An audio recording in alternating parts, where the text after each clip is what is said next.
Hi, I'm Linda Nguyen, and I am the event director for Harmony of the Dragon Lunar New Year Countdown. Welcome to the Vietnamese. I'm your host, Kenneth Nguyen. Being part of a culture of nearly 100 million Vietnamese people in the world today comes with a lot of pain, proud history, and privilege. Join me as I highlight and explore the Vietnamese experience from all over. Thank you so much for coming on today. There's a proliferation of a lot of TED events for the Vietnamese community here in California and across the country. And it's so important to me today to talk about like the way these things are put together, the trials, the tribulations, the challenges, the rewards, and why we do this. So thank you so much for being open to coming on and discussing your journey through this. Yes, thank you for having me. It's my pleasure. Mhm. So it's a positive thing, and I'm glad to see that these things are going on. There's a lot of these things going on. Can we talk about how you were, asked to organize something like this? Yeah, Teresa, who works with Little Saigon TV, we serve on the Asian Business Association board together, and I had let her know what I was doing, I'm a venture builder, so I work with visionaries and help them, execute upon their visions. And she had a vision to put together this event. And typically Little Saigon TV on a yearly basis, they do their New Year countdown at the temple. And this year they wanted to do something for the younger generation. Yeah, just to bridge that gap. And ha hopefully to have our older generation have a better understanding of our youth. And so I stepped in to assist with this project. And here I am as the event director. So what um, Little Saigon TV is a TV station in Orange County. It's a fairly long. It has a long-standing history in our community as as a news outlet, some lifestyle stuff. And Teresa is the person who is organizing sort of like this, getting this team together through you to put on this big countdown event on February 9th. And, what was the initial vision that Teresa had? Yeah, it was just a community event, just local. We were looking at local artists, and her vision was to highlight Gen Z. And I'm on the cusp of Gen X and Millennial, and I thought to myself, well, you really need to get Gen Z in, right? Millennials, Gen Zs to come in to steer us in the direction that to execute on Teresa's vision. And so I brought in Vietnamese Creatives Collective because I felt really strongly in having them on the team because I've seen how they executed before, and more importantly, it's the background work. It's a lot of details. And they get it. They understand what goes into the event itself in the coordination and the prep. So I brought them in, and also just to get their understanding of what Gen Z wants. Who am I to come in to say, it should be this way or it should be that way? It's when they have a different understanding of what it should be. Then I realized I came in as that bridge, right? The bridge between Little Saigon TV and Gen Z, to help ease the any kind of concerns they may have around the direction that it should go. Yeah. The the importance of this conversation today is to probably let the public know and also let event producers throughout the country know what we go through when we put on these kind of events. This is my fourth year in the podcast. We've put on multiple events. I know that this space for you is almost sacred. And I want people to kind of get a real big picture of the intricacies and the complexities of putting something like this on. And when I talk about the intricacies and complexities, we're talking gender, we're talking generational, we're talking all kinds of cultural nuances that is trying to put all these Vietnamese facets together to go and do one thing, which is to celebrate that and really have a good celebration so we can bridge all of these different communities of Vietnamese people together. Um, I want to really talk about right now the VCC, which is the Viet Creative, the Collective. community that, yeah, that you're talking about. Um, it comprises of a few really talented young women. It's Jacqueline and Kate, right? Are the founders, and they've really done a lot of work prior to coming on to this event. But tell me a little bit about more of, you said that they were the young generation, but what kind of work have they done before that you could talk about? Yeah, just based on what I can remember, their inaugural event về quê nhà at Phước Lập Thọ. It was their inaugural event, first event. I remember being I maybe their first sponsor, just to give them a little seed money to get started and to see them go through the same challenges that we're having here. It's the last 2 weeks of the event. People don't buy tickets into the last minute. They're trying to feel out, well, am I going to this event or that event? And just to be able to see them pull together, and it's just not it was a collaboration, right? It was a collaboration of our entire community coming together to support.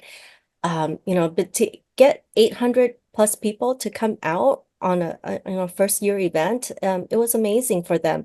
Of course, there's always hiccups.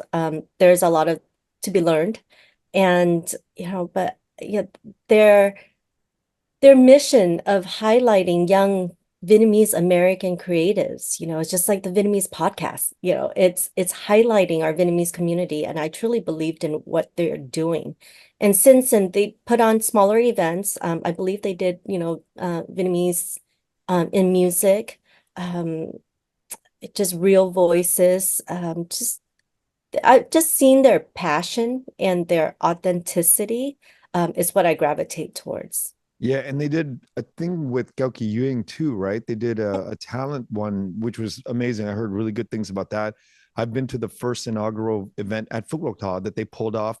It was packed. And, I think about them as the future. And many times men in my generation, when we look at those kinds of demographics, young women, we there's something built in us thinking that what they do is, and now I'm just speaking from my own experience and people around me, we have this men have this sort of like dismissive, right? It's just this initial thing, and we compete with other men too, but when it comes to the ability to kind of like recognize the work that they've done, we have to put more effort into really seeing the importance of where they're going. And I really want to talk about that. Yeah. Oh gosh, sharing the experience of working on this project, it's so much detail putting together an event, and women, I do have to say we do a great job at multitasking, Yeah. right? There's so many elements that go into the event in the background. I mean, you're putting in hundreds of hours to put on an event that's 5 hours. So when men come in and they have an idea, well, it took you 5 seconds to think of that idea, but you don't see how it would take us 5 hours, Yeah. maybe 5 days to execute. And so um I think we're at a point where it's like we're ready to take some credit for all this work that we do rather than to be relegated to the background. And for anybody, not just men, but just for somebody to come in, throw their idea at us, um, in addition to the just so many things that we have to do. It kind of breaks our flow, right? We're in this flow, we have a plan, and then something's thrown in. It's like a cog in the wheel. It's like, oh no. And it kind of takes us back for a moment. And it sets us back. It really does. But then we have to pull together. We have to pull our emotions together and push forward. Yeah. The mechanics of what you're talking about is something that I want to talk about deeply and discuss deeply, because you and I, we're experiencing this in real time, and we're here on the podcast today to talk about these things, because without these kind of conversations, it's hard to see and recognize publicly. Men, I think of my generation, and some of the people, the collaborators that I've brought on board, uh, we have this experience of having done, I was doing events in the 90s, promoting clubs. And so the flow of these things are for me and my collaborators, same experience. We're seeing things on, like you said, we see and we throw out these ideas. And what we are not thinking about is who's executing this stuff on the ground. And Mhm. I think having the ability to fight is something that I talk about with you constantly. Mhm. These last 4 years, I've put on several events, and what I've noticed is our inability or lack of willingness to fight. And Yeah. fighting is a good thing, because like couples in love, if you're really in love with somebody and they irk you or they hurt you, it's because you really care about them, and the minute that we don't fight, the minute that we don't correspond with each other, is really when like the relationship is not really going to go anywhere, you know. So that being said, I had to take many deep breaths to understand, wait a minute, I got to put myself in the shoes of the women that are on this team. And I think that that's kind of unnatural to do as a human being, is to take a step, a deep breath, and really think about, like, what am I doing? Why are these people upset at me? And to take that step back and go, honestly, okay, this is not helping the greater good here. My involvement is really slowing the team down. Mhm. Yeah, I mean, you taught me such a huge lesson in about, about fighting. It's fighting is a good thing, and we don't fight enough. Yeah, Those words really stuck with me. It was like, we don't fight enough. And all I could think about was just pushing forward. It's putting that wall up and blocking these men out yeah, and just pushing forward with the women on the team.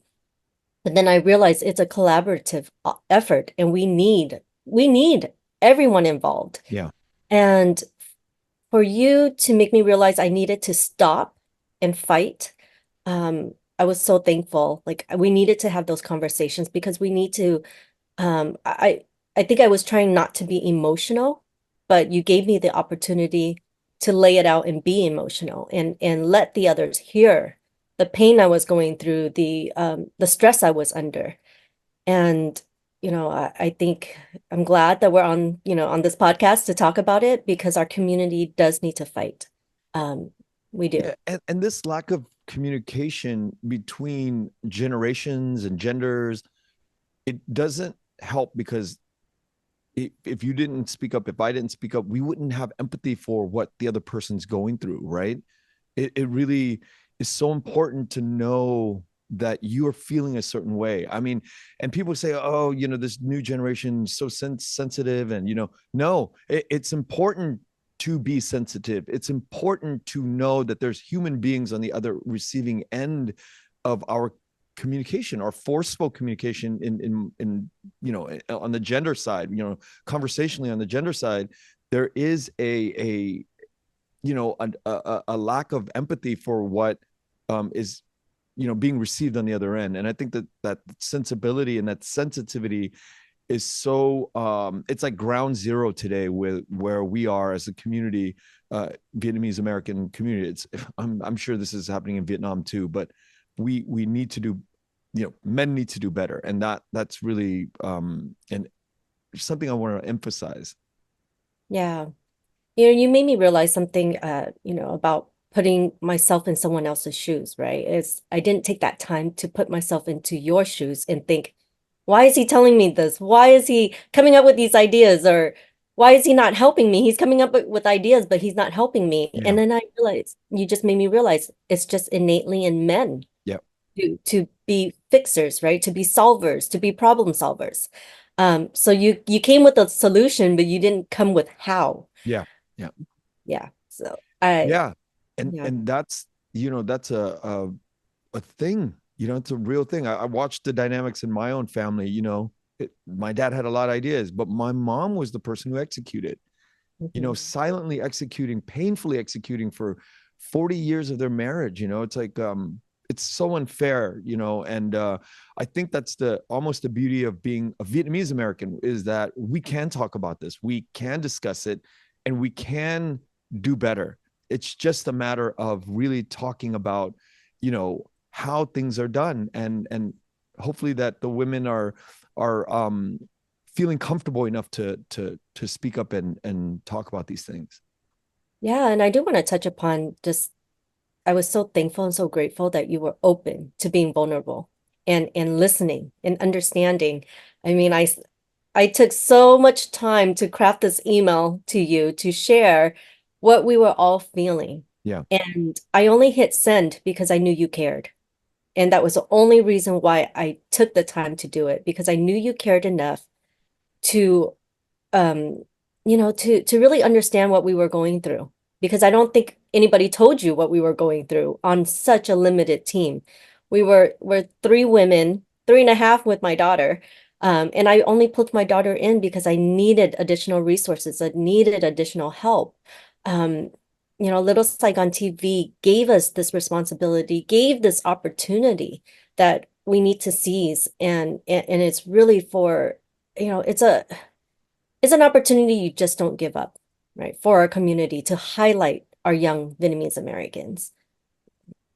And again, I talk about all of these issues today because it's a big thing that this February 9th event at the Garden Grove Amphitheater is happening because it's really bridging a big gap. Little Saigon TV owners and the management there are they're like our parents' generation for the most part. And then there's you and I that are in the middle, the second generation.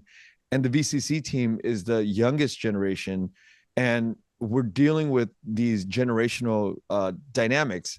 Little Saigon TV would like to see a certain demographic. They like to serve and open up for a certain demographic. But you're on the ground, you're right in the middle, and it's so important to really talk about the difficulties of really being in the middle of all. I mean, you're literally being in the middle of all of this and trying to coordinate all of the action to this big event. This is a big, a brand new event that doesn't typically happen on New Year's countdown for Lunar New Year's Dead. And I want to see more of these event happening in our community. So can you talk about the sort of the generational sort of viewpoint of where you're sitting? Yeah, we have to consider the generational dynamics, right? In our mind, we realize this is more of a music festival style, but our parents' generation is used to Paris by night, right? You're seated in your seat for 4+ hours for a Yeah. concert. But it's not like that for the younger demographic. It's music festival style. You come and go, you walk in and out, you traverse around the venue, you grab a drink. Nobody stays seated. And so we have to be mindful of that and really help the organizers understand that it's not what you're accustomed to. These are the things that, they're not going to want to see. We typically have the flyers, right, with everyone's faces on it. But we created something that was more music festival style for the flyer. And it's just making sure that the difficult part for with this event was trying to appeal to both dynamics. Mm-hmm.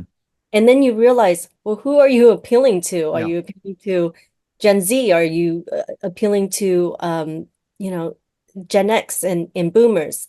It's finding that middle ground that scares me. It's like, who am I appealing to in the end? And who are we bringing out? Then I realize I have to come back and remember you and me. We are the bridge. And that's where you start. It's the millennials, the Gen X, before you really get to, while we are highlighting, Gen Z, we need to get millennials and Gen X on board to support this event. And so to be that bridge and to be that bridge that gap. Yeah. When you're trying to serve everybody, you really serve nobody. Yes. right? And that's where I do feel that's where I'm at. I'm just like, who am I serving? Yeah.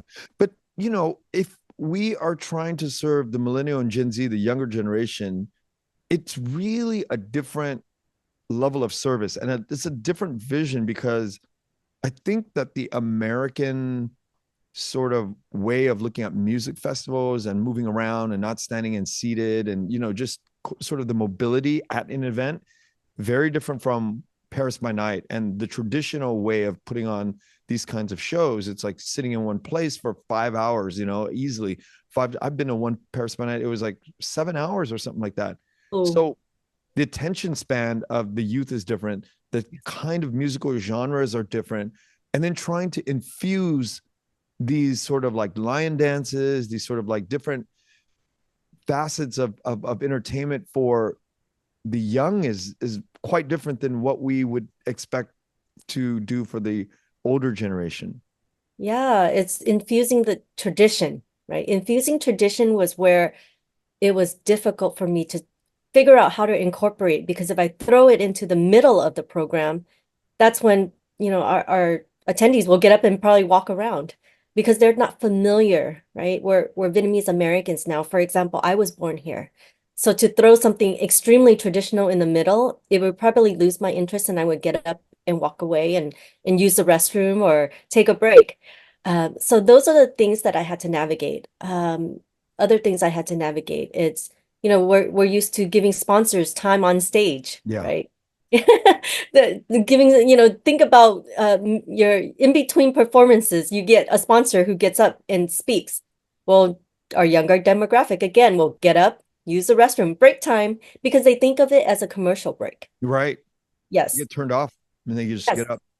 And so those are the dynamics I had to navigate. It's okay. We're going to give sponsors their spotlight, but how else can we do it? Put up a retractable banner, project them on the video wall, give them social media, shout out. But those are the things, right? Just putting on this event is the generational dynamics that was difficult to navigate and was also I had to choose the right words and Yeah. try to relay that information.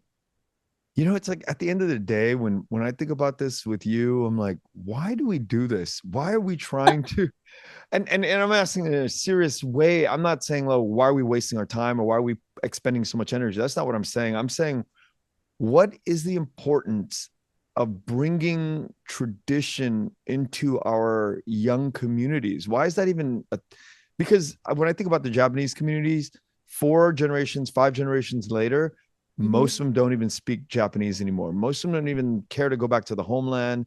They view themselves as American. So are we fighting a fight that's worth it? I want to ask you that because I think about this quite a bit. I'm like, I fight for tradition and culture and everything, but I also understand that it's boring sometimes, So why do we do this? I'm going to use myself an example just because I was born here, right, in the States. Growing up, tradition was forced upon you, right? It's um, you you you greet our elderly a certain way. We follow certain customs and traditions just because we have to, right? When you're young and you have to do something, it's not fun. It was never really explained to me why.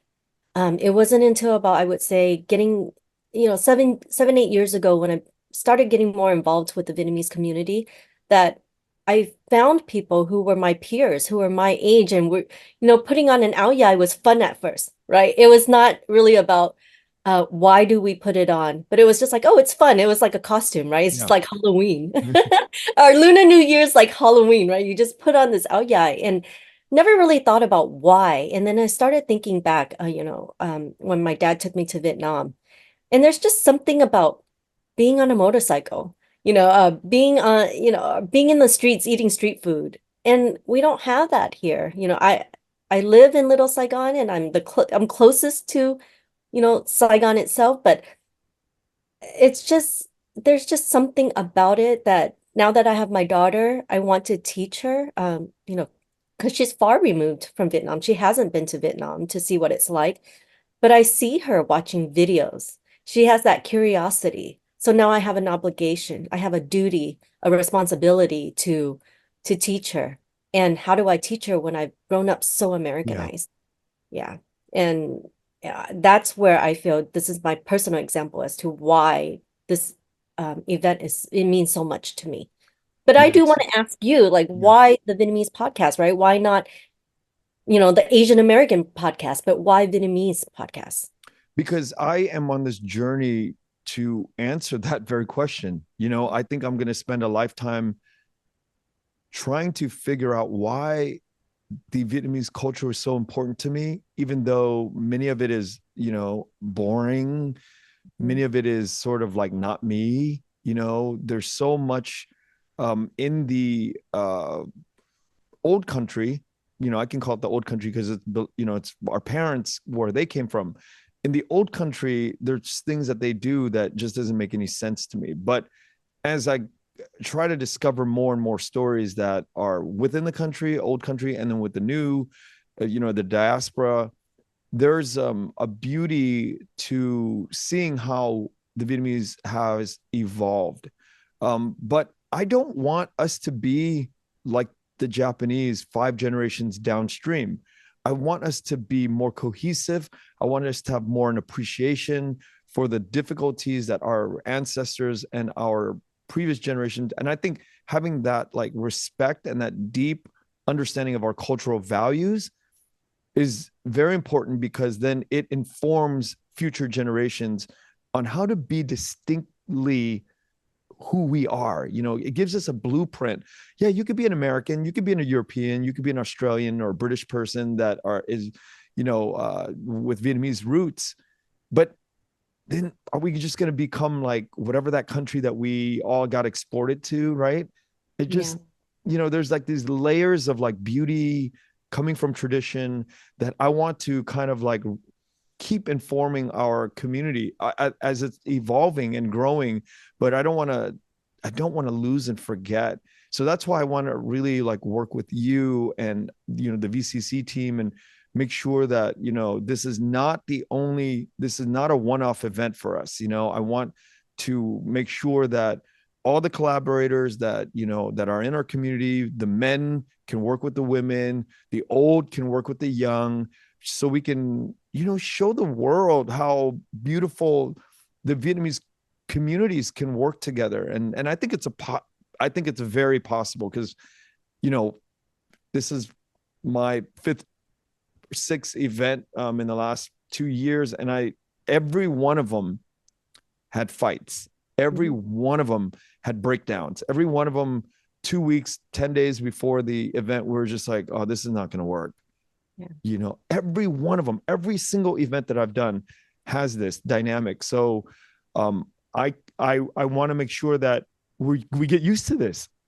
We get used to this. Yes. We get used to seeing this. Otherwise, we're all just going to stop and just go out and focus on our jobs and careers and make money in our real life. And that's what's been going on in the last 50 years in America. Is the Vietnamese community, we've been struggling to survive and make money and create savings and generational wealth, but not a lot of effort has been to bridge the gap, which you're doing very very you're putting a lot of work into that.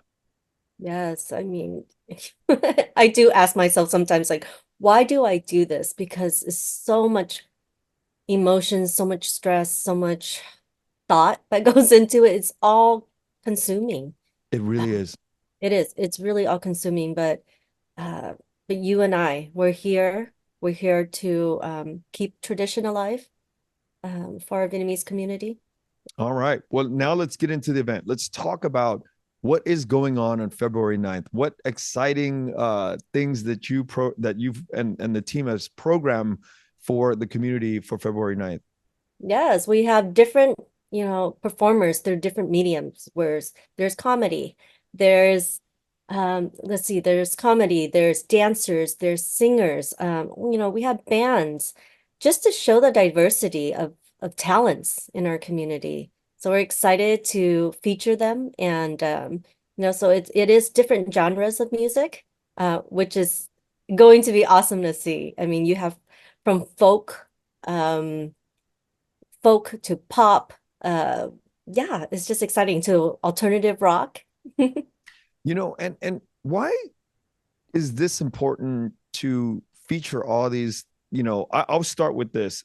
If we think about it, all of these actors, all of these singers, these performers, the talent has spent hours of their lives dedicated to their craft, and they're struggling to create beauty, and they're bringing that to the stage in whether it's mainstream or that the community gets a glimpse of their sort of their performances in this event.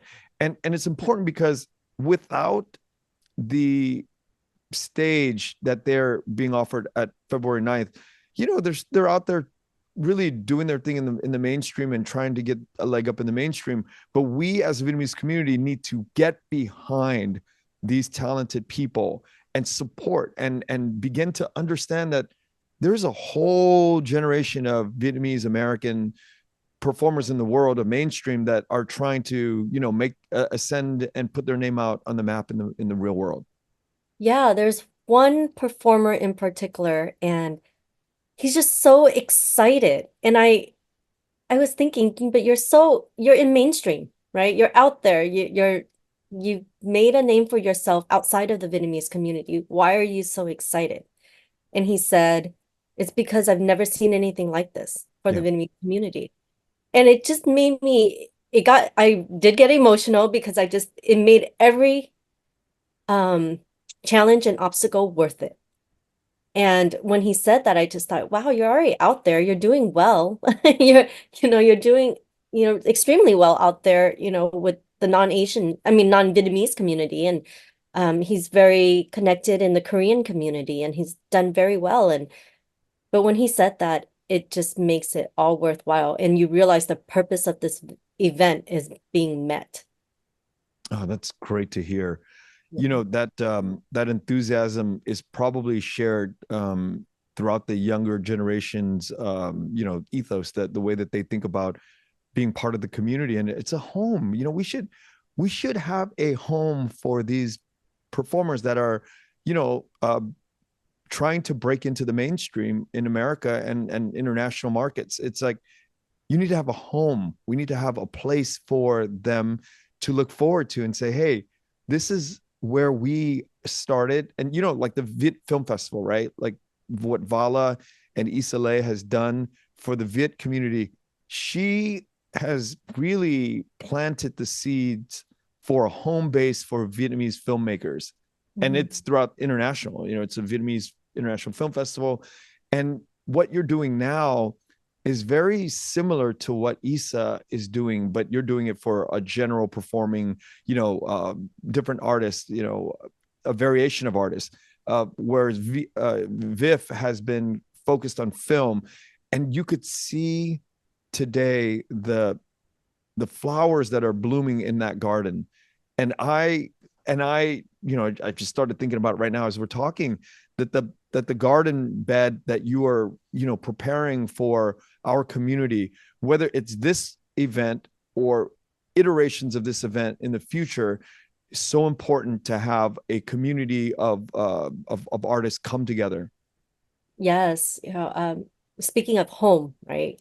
Little Saigon is Westminster, Garden Grove. This event will be held in Garden Grove, and that will be the home, right, for these artists because I realize some of these artists come from LA.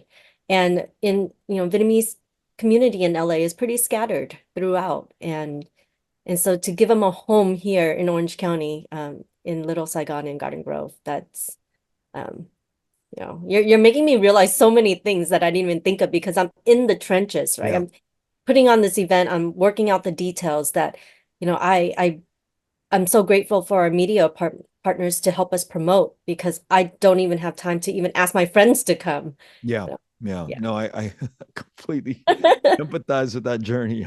Yeah. It's a tricky thing. You know, let's talk about the competition in that night. Competition with other events, and not even other events, but the tradition of going to temple that Yeah. night. It's a big that whole thing is like a competitive thing that we have to deal with for the youth and for their parents. Yeah.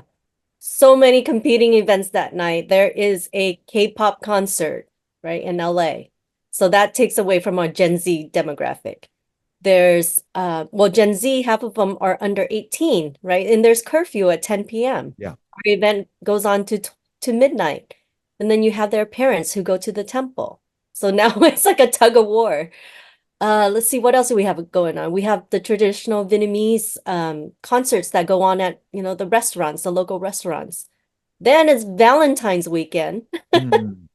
So there we're competing with lovers and yeah, there's so much going on. Then we have, of course, UVSA puts on UPSA their that festival, which is the largest event, and they're having their pageant or something like that, right? pageant the same night. So there is a lot of competing dynamics.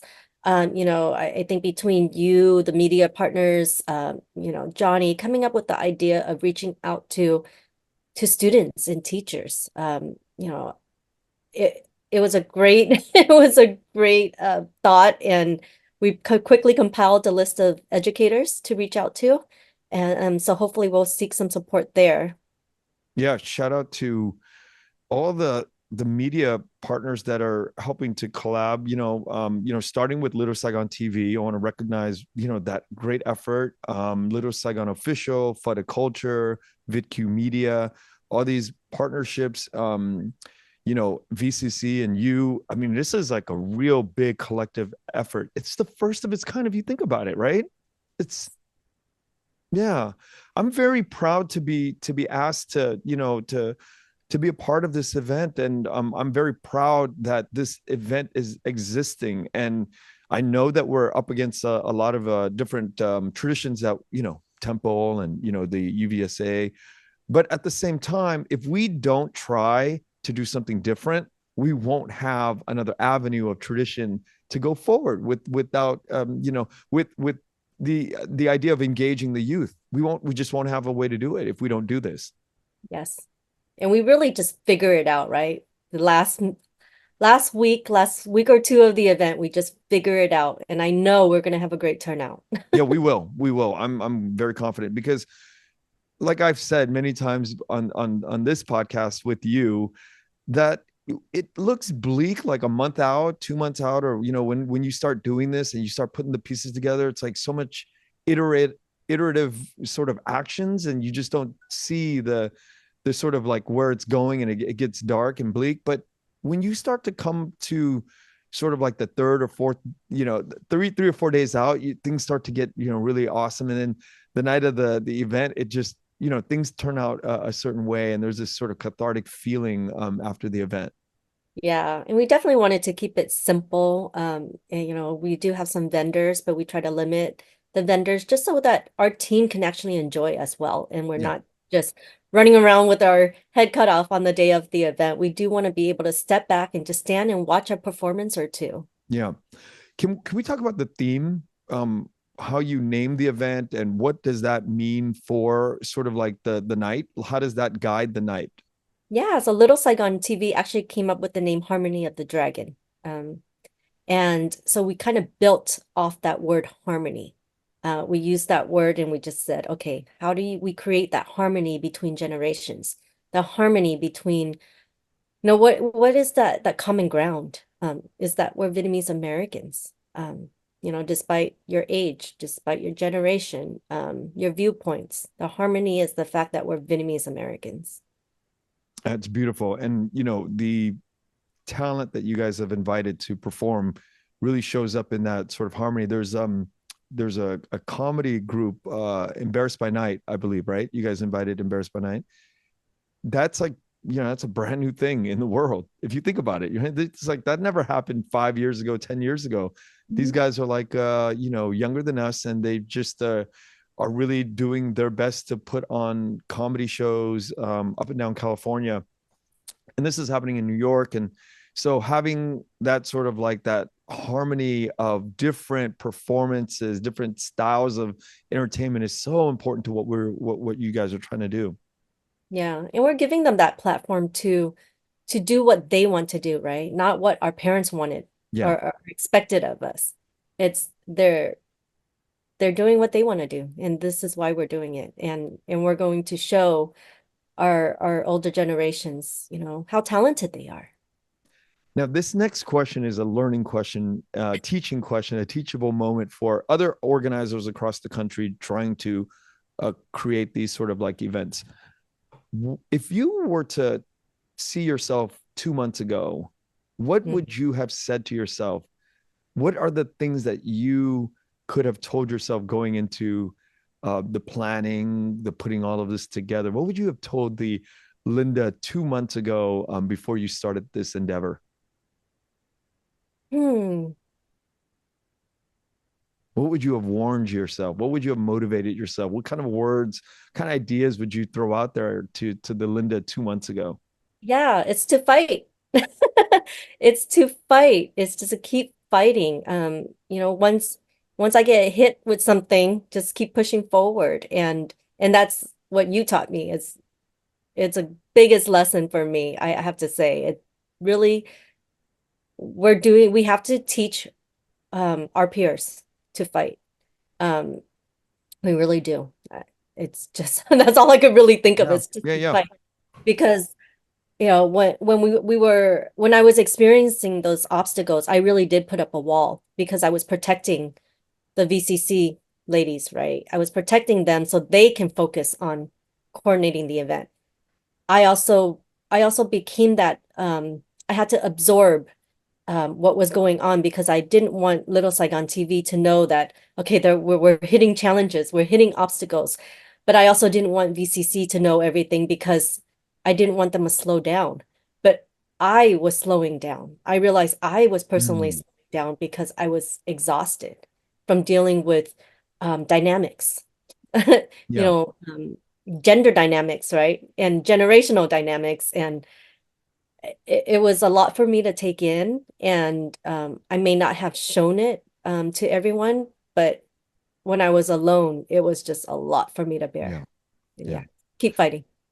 And you know, I think it's a muscle that we have to condition. You know, that's Mhm. what I'm realizing. Like this fighting, we're not used to it.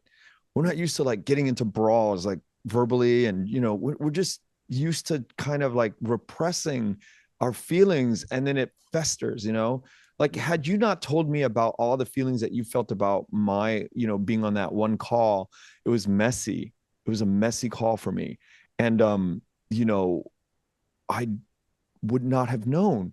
There was no way. And then if you silently cut me out, and I want to air this stuff because it's important that Yeah, publicly I can, talk about it so it could be things that we've learned as we're in the trenches together. But had you not spoken up or, been open about it, I would have been forever blind to this blind spot.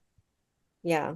And when you apologized, I thought it's not that I didn't accept your apology, but it was like, well, anybody can apologize, but let's publicly talk about it so that, what will this apology do? So let's Yeah. publicly talk about it and help others see their blind spots and be more sensitive to women. Yeah. Yeah. It's an ongoing thing. I think men in my generation pushing 50 or guys in their 50s, and we're not even going to talk about the older guys. I mean, it's like yeah, we have to do better, and Linda, this is not the first time that I've been in this situation. This is a different sort of variation to like previously. And I'll give you an example. I'll give you two examples. For many years, I was ingrained that, when I go to parties, I don't talk to the girlfriends and the wives of my men friends. You don't do that because you don't want to, make it seem on an optics level that you're like flirting with anybody's wives or girlfriends. So you stay very away from the group of wives and the girlfriends. So that's like how I was raised, and I was being called out by my very good friends that sat me down and said, "For years you ignore us." I'm like, Mm. wow, I did not think of it that way. They go, "Why can't you just come over and spend some time with us?" You see that guy, but these are young guys, in their 30s that were able to organically just go over and hang out with the group of women, spend quality time conversing, having drinks with the girlfriends and the wives. You know, it was a natural thing for the younger men. For me, it was like so difficult and excruciating to go and sit down with the women in my like this is my I've known these people for like a decade and a half. And I got called out for it a few years ago. You ignore us. And I'm like thinking to myself, oh my God, they're right. This is very hurtful. I have to do better. And that planting of that seed at that moment made me realize like I have to do so. This is going to be a growing problem for all of us. You know, there's these little things that culturally Confucius kind of planted these seeds, you know.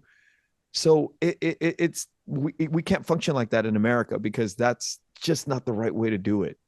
Yes, yes. And, thank you for being open to having this discussion.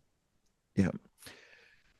So what are you hoping to be the ultimate outcome of this event? Ooh, of course, a great turnout, which I know will have a great turnout. Everything will fall into place. It's what I'm looking forward to is that moment after the event ends and we all look at each other Yeah. and it's like, we did it. We did it. All that pain, all those misunderstandings, all the fighting was worth it. That's a great answer. Yeah. So can you give me some details of the event so we can let everybody know? It's February 9th this year, 2024. I say the year because, you know, in a few years, this is going to be something that I can point back to and say, oh, yeah, that was 2024 that we went through this event. So February 9th, 2024 this year. It's going to be at the Garden Amp in Garden Grove, off historic Main Street. And we'll have vendors, we'll have food, we'll have we commissioned we license artwork from Brian Huang. So, Vietnamese Canadian. So we're not just highlighting Vietnamese Americans, right? And we have a Vietnamese Canadian. Just highlighting art. We have different mediums of art, and that's what I'm excited about featuring. Yeah, that's amazing. And it's going to be cold, I imagine. Yes. It's going to be cold. And the reason we bring that up is because we're going all the way to the countdown, right? So it's from what time to what time? So it's the arrivals at 7. The program really begins at 9. All the artists and performers will be performing between 9 to midnight when we do the countdown. Oh, okay. So from 7 to 9, there's no performances, We or there will be. have it's arrivals and as well as we have Demon Slayer who's going to Oh, do a DJ. DJ set. Yeah. Demon Slayer is a Vietnamese DJ. Mhm. He grew up in LA, spent a lot of time in Saigon, and now he goes back and forth quite a bit. Yeah. But he's tell me like what was the decision to bring Demon Slayer on? VCC had him before. So I wanted to make sure we incorporated people that they knew. Makes it easier. Again, it started as a community event, just small local event. We just somewhere along the line we got a little more ambitious and decided to go with bigger names. But Yeah, it did start with just within our network. And considering time, we only had like a month to put this together. yeah. Um, And Demon Slayer is not just a DJ, but he is actually an artist as well, a very respected artist in the Vietnamese Vietnamese culture throughout in Saigon, LA. He's done quite a bit. He's commissioned by big some corporations to do the music, to do art. He's got a very cool. I'm glad that VCC picked Demon Slayer because his profile is people should look into it. He's actually been on the podcast before too. Awesome. Yeah, considering our limited community budget, we were very thankful that a lot of people were willing to come onto this project and were very passionate about it. Yeah, one thing people don't realize is how much money and effort it costs to put on shows like this. Yes, lots of money and securing sponsorships.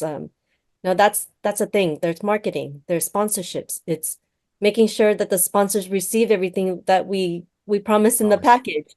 So that's why I say, guys, when you come up with ideas, took you There's 5 seconds. deliverables. There's all Yeah. these deliverables that you have to do for your sponsor. There's a lot of work. and then guys just roll in. I mean, literally men just roll in and be like, oh, blah, blah, blah. Here's all these lists of things you need to do. But yeah, you're right. How are they going to get executed? And that's something that we need to work on and get better as a community to have anybody who's throwing ideas around to be like, okay, I'm going to back that up with here's how I'm going to help. And that is like the biggest takeaway from this event for me. It's like, all right, you have these ideas. Well, how are you going to execute? Are you going to jump in and back the team up? Yes. And also it was the dynamics too. It wasn't just I wasn't the sole decision maker. Yeah. I need to make sure that I let Little Saigon TV know what I'm doing, why I'm doing it. So there's an extra layer of approval. Yeah. Well, I look forward to February 9th. I'm going to come bundled up. Oh, age. What about age All range? ages. Yeah, It's all all, ages. yes. So this is appropriate for all ages. Yes. We made Oh, sure we reached out to all of the artists to let them know. yeah, And it there's is no. live broadcast as well. Oh, there's a live. It's a live broadcast. Yes, it is on Well, I'm Little excited. TV. Well, we will see everybody down there February 9th at the Garden Grove Amphitheater, off of the historic Main Street in Garden Grove. And I can't wait to celebrate. Yes. See you all there. Thank you, Linda. Thank you. Thank you for listening to The Vietnamese with Kenneth Nguyen. Special thanks to Brittany Tran, to Jane Nguyen, Catherine Nguyen, Tina Pham, Sydney Jamie, and Christo Trin. Please find us on Instagram, Facebook, and TikTok at The Vietnamese Podcast.